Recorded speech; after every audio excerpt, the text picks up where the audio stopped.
All right, so we get the gist of checking for system parameters. Always remember we have to always refer to the IT policy. Can we type that together if you don't mind, please? Everything you do must always be benchmarked to the IT security policy. Can we all type that real quick, please? That's the first thing we almost get, right? We need to get the policies, IT policy, because that's where we would have the policies, the procedures on what they should be doing and following. And that's what we're going to make sure we check at all times. Again, I'm making you think like an IT auditor now, okay? These are the key controls we are looking for from an IT audit point of view.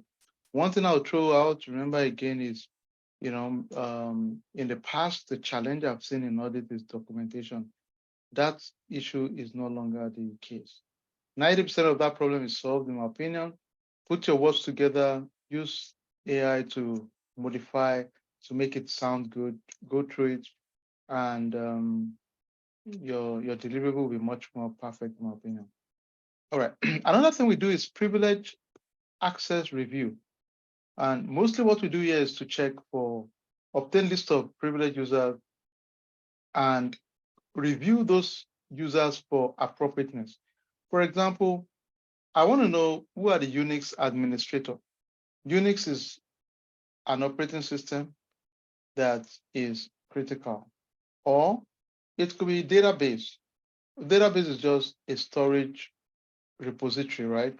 So people that have access to that database, I want to make sure they are appropriate. For example, let me hypothetically let me throw something out. If I ask them to give me a list of users with access to a critical database, administrators now, right? People that are administering the database. If they give me 30 users, what do you think? Is that appropriate or not?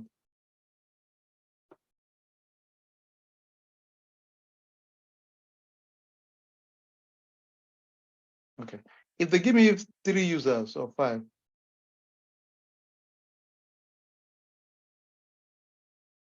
okay. Somebody said it depends. That guy is a consultant or lady, whoever that is. That's consulting answer. Now, fair point. But no matter how it depends, 30, even if it's a global company, if you tell me 30 people have it, that's a red flag for me. It doesn't mean that they might not have a business case for it. They might have developers all over the whole world working on many projects, blah, blah, blah. Yes, you're right. But the managers must tell me why they need it. 30 is a lot to have access to a database, right? Especially as administrators. I didn't say as regular users. If you are an administrator, meaning you have the key to the kingdom, you have to convince me a lot to know, to agree that 30 people need that kind of access. That's a lot, okay?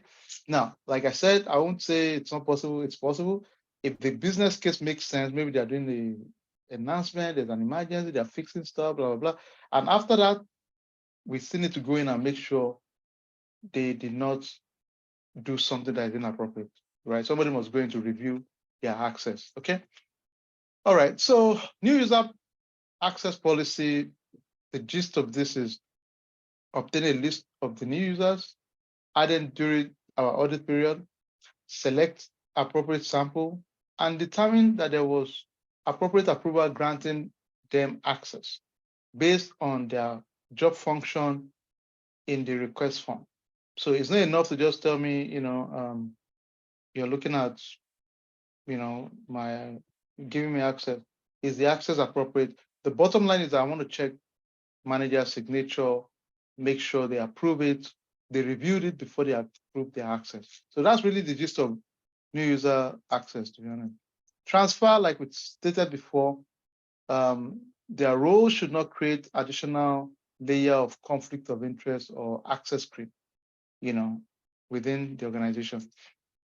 Terminated, we've overdrummed that part of it. The gist of it is HR provides us the list, and we want to make sure that active users in all the system, application, database, operating system are not in the terminated list, okay? Periodic access review, one of the things you will see as a control is certain access are periodically reviewed, either quarterly, monthly, depending on the organization. All right, let's go. I'll skip this. But I'll give you a summary of it. Physical access testing is simple. If you ever find yourself needing to do this, just pull this list. And what it is really from, this is from, I think NIST or ISO, just to show you the list of things we should check. And this is for data center. If you need to go and check and review a real life data center, you just go in and check if they have security perimeters, if they have CCTV camera, you are checking if they have visitor log, if they have, if they have fire extinguisher, if they do fire drill. These are straightforward things. So I would just, and even when I've done this in the past, we always print out the checklist and check. Whatever they don't have, not a big deal. We just take note of it and give them feedback afterwards. All right, so I'll skip this. You can read this for your personal use. Most people will not ask you for this in interview, but in case they do about physical security access, just read this out for them. Change management is a bigger piece, and this is one I would like us to spend a few seconds. In simple terms, let's keep it simple. Let me cheat a little bit and get to this. This is the core of change management.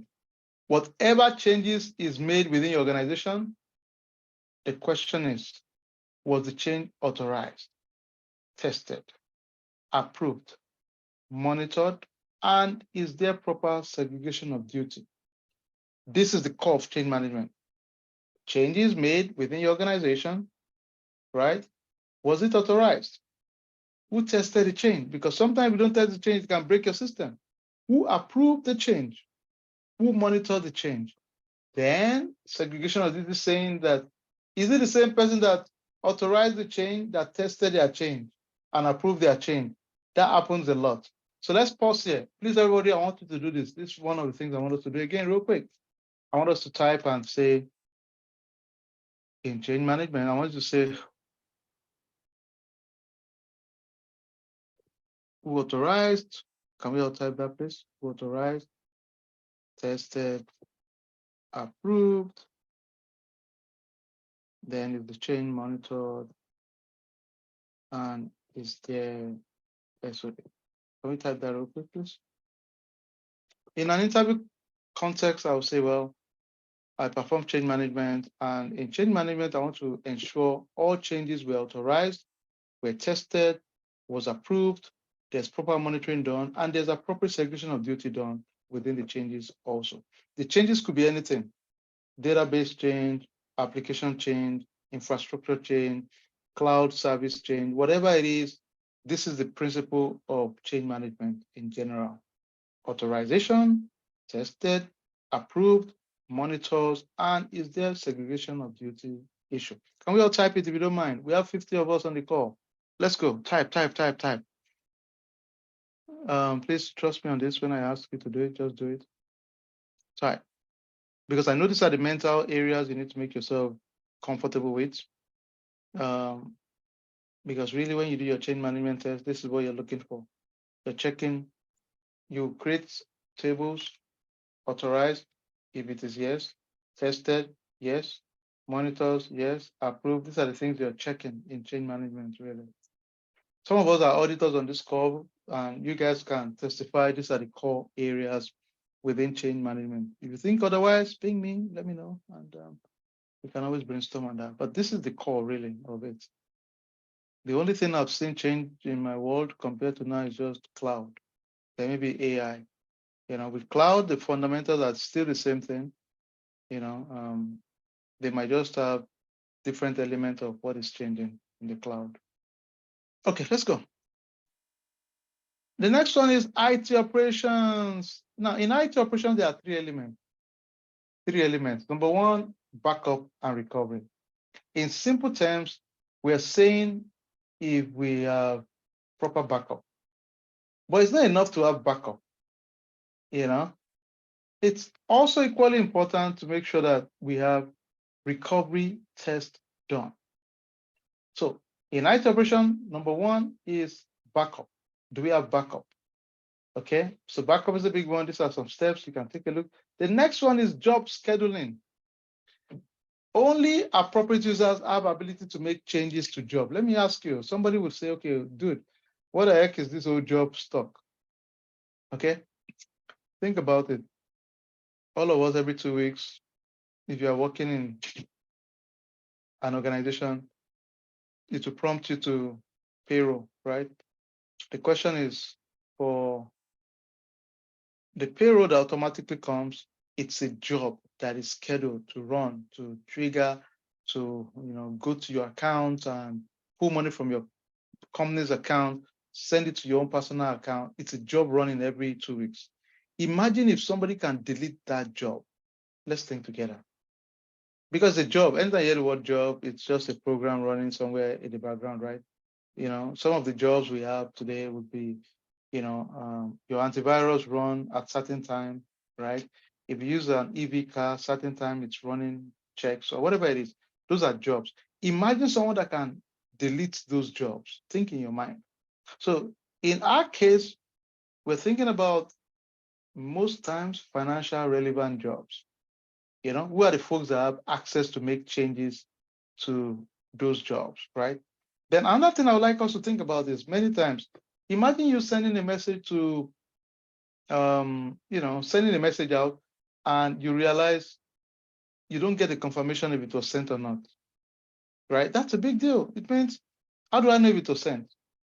So anytime we have a job running, we also want to ask if we have an error reconciliation, meaning if there's an error, does it come back? Believe it or not, that's a control, right? Think about it. If you send a mail and there's an error, wouldn't you like to know? It's crazy. I mean, yeah, I know I sent a mail, but I sent the mail. Then you're arguing with the person and they say, well, I didn't receive your mail. Why? Because probably there was no error confirmation or an error log. Yes, Fred. So I need to have that um, assurance that there is an error reconciliation log. If it went through, tell me it went through. If there's an error, let me know there's an error. All right. The final thing about IT operation is incident management and problem management, right? So the gist about incident management mostly is that, we want to make sure all incidents or problems are identified, resolved, and reviewed and analyzed in a timely manner. It's not enough to identify a problem, resolve it. You can resolve it maybe 1 year from now, but did it help us in a timely manner? So those are the things we check. And that brings us to service level agreement. I want to know, what is our agreement as an organization on the frequency on how things should be resolved. Let me give you a real life story. One of the easy ways C-level executive quickly terminates contractors is if you see somebody saying, can you go and review, do an SLA audit, just know that this guy is about to bring his or her own body. So let's say, for us in Big Four, we tend to like to align with our team, right? So if I'm a Big Four and I become a CISO or CFO, then I would want to work mostly with people comfortable with. We've worked together before, right? Now, guess what? When I came in, I realized, the folks working there are not my buddies. I don't know them. And I'm finding a way to see if I can kick them out and bring my own guys. You know what I'm going to do first? I'll request for a service level agreement audit. When you see such a thing, mostly, I'm not saying all the time, it's a way to build a case to prime towards firing that company. Because I'll start saying, oh, well, a service level agreement that they are supposed to resolve in 2 hours, they are doing it in 2 days, 48 hours. So that's an easy pattern to justify firing that company. Then I'll say, okay, then I'll bring my own bodies. But people do that a lot. I'm just throwing it out there, okay? So it's a common thing I've seen in different organizations. People just bring their bodies once they do an SLA. Because the truth is, most environments would be reasonable, and resolving within or a little bit ahead of your SLA, it's not necessarily going to be the end of the world. It's not necessarily impacting your business most times. However, if I want to poke hole in your service, I can use SLA to really mess you up. Even though in my business it's not really a big deal in the scheme of things, but I can use SLA to kind of force you to be in trouble and justify firing your team.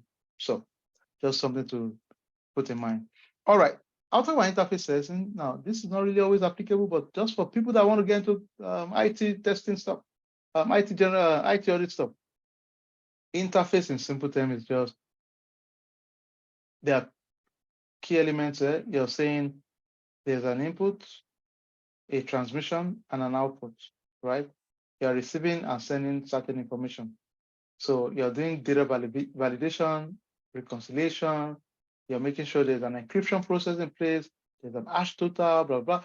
Don't care about this, but if life throws this at you, maybe you decide to be an IT auditor, then these are controls you can always go back and leverage and see the controls around, making sure these are there. Error reconciliation, I talked about that before. Our errors identified, who tracks them, who resolve them, who reports them, what does management do? Do we have audit trail? These are just ways to reconcile errors within your environment. Now, don't overthink it, because all I'm saying is that I send you an email, it did not go through. Is there a way to know it did not go through? Reconcile it. Tell me, oh, your email did not go through. This is the reason, and who tracks it in the future so that if there's an issue, we can check it. Do we report that to management, right? That's all I'm asking. That's all it is, really. Not a big deal. There's nothing there, and it's automatically done. But if it happens, I'm just saying, if I send a mail and it doesn't go across, there should be a way I should know it didn't go through. I think that's a fair control. Yeah. And these are some guide. Like I said, I always overkill things. I just provide this in case life happens to you, and they ask you to go and I'll tell you this for a fact. Whatever you see here is a similar project I've used this template to execute. So just embrace it, use it for your personal use. You can see here, if you tell me, oh man, I'm an IT auditor now, they told me to do interface testing, just come and grab this. These are good materials you can use at that point. But for now, patch management, let's talk about that real quick. All of us can agree, patches are things that if there's a vulnerability in the software or there's an issue, you see them push update to your mobile phone or your cars or your laptop or whatever you use. Those updates are because they've seen certain flaws security-wise, then they release a firmware to mitigate those flaws. General practices in terms of some good practice for patch management, you can see access and index it, the inventory. Testing is a big one, backing up, because when you install a patch, always have a backout process in case it didn't go well. Then you have to evaluate the patch itself, review, notification, patch rollout, maintenance. Again, these are not key controls, but just think it in there for personal thing. All right, cool. So this is the core of it. This is where I want us to work real quick. I want everybody on the call simulate this, talk about these controls. Number 2 is where I want you to do 1 and 2. So I want you, I'll put us in a group real quick. I want everybody to be able to just talk about this number 1 and 2. And this is just a summary of everything we talked about. All right. Tomorrow we'll get into some more core of, I would like to just take a few. We'll test some real life. Okay. But before we do that today, I want us to just simulate, don't overthink this, but just get used to it. It's I think it's one of the fun interviews I've seen. Just get used to it, just talk about it. Let me give an example that you guys can mirror it. Somebody can ask you, walk me through a typical day for you as an IT auditor. So I'll say, well, thank you so much for giving me the opportunity to have an interview with you. A typical day for me depends on the period or the project I'm working on. Sometimes I'm working on planning, sometimes I'm doing walkthroughs, sometimes I'm testing, and sometimes I'm doing remediation or writing my audit report. Those are your typical work. Everything under that we will be talking about is along testing. But in terms of your general typical day, you're either planning an audit, you're doing a walkthrough, you're testing, you're doing the remediation, or you're writing reports. Writing report now is, in my opinion, easy. It's way easy. Like I said, I'll keep drumming the use of AI to make life easy, because now it's easier to kind of massage your words to make it make sense, okay, in general. So it's not as bad as before that you have to overthink it, you can get a report ready within a day. Now, just make sure you can prompt it well. You'll be fine. Number two, what are some controls you've tested or worked on? Then I'll just say, well, I've worked on some key controls, logical access, change management, IT operation. For logical access, I test for new users where I ensure that all users are granted appropriate access based on their job function. For terminated users, I want to make sure that all terminated users have been removed from active systems or application or database. For transfer users, I want to make sure there's no excessive access granted to them that cause segregation of duties. For system parameter setting, I want to make sure that all of these settings are in compliance with the IT policies and procedures. For change management, I want to make sure that all changes to the database, network application, operating system were adequately documented, authorized, approved, tested, monitored, and validated also. For IT operations, I do testing for job scheduling to make sure that all jobs that are scheduled, that only appropriate users have access to those jobs. And also for backup and recovery to ensure that all critical information are backed up and there are constant recovery testing done. Then for problem and incident management, I want to make sure that all problem or incidents are identified, logged, and tracked and remediated in a timely manner. So those are some controls I've worked on. So everything I've said right now are the core, in my opinion, of IT audit. Okay. Now, of course, we can always sneak in more stuff, on applications, and when you get to an interview setting, if they mention certain application they use, we can always do research on those applications and talk about testing those particular applications. But this is the general controls for IT audit. So today, the reason I like to make people use this as a lingua is, honestly, the more you practice this, you realize that, oh, this is ITGC. This is IT, and don't take it from me. This is, if you were joining a consulting Big Four then, and this is one of the classes I used to teach, and this is what I'm going to teach you. As simple as that. Of course, we have labs that are unique for other areas and all that, but this is it. This is from an IT general control perspective. This is it. All right, so let me pause for a second and see if we have questions. I'm going to stop sharing. And this same screen, I'm going to quickly put it in our slide on, one second. I'll put it on so that we all have access to it. I'll put it to the WhatsApp group real quick. And I want us to do like a mock. What I need is simple. People, don't overthink this. Everybody, at least each group, I want 10 people to give it a go. I know not everybody would engage in it, but I need 10 people. Don't just everybody just quickly go, just jump in, do your thing, disappear. Do your thing, disappear. And don't worry, you make some mistake. It's not going to be the most perfect interview ever. But the goal is I want you to start preparing and mocking your mind towards this. I targeted this for just IT audit alone, but this is to get you to a point to start getting comfortable with doing interview. Because it's probably a long time we've all interviewed. I'll tell you this, even I, as someone that's, I consider myself fairly professional, right? And have experience. Even if I have to do interview tomorrow, I have a feeling I have to do a lot of preparation too, right? Just to get myself ready. When I prepare for my clients' work, I need to reach out to them. I have to practice.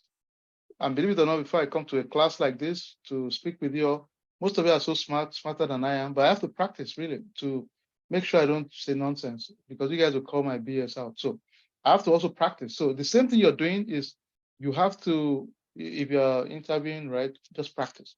Don't think you're too experienced to practice. No, it doesn't work that way because your flow would just not be there. So practice, practice, practice. So make sure you make it. Don't run from it. Don't draw back. Don't say, oh, let other people do it. I'll listen. No, volunteer.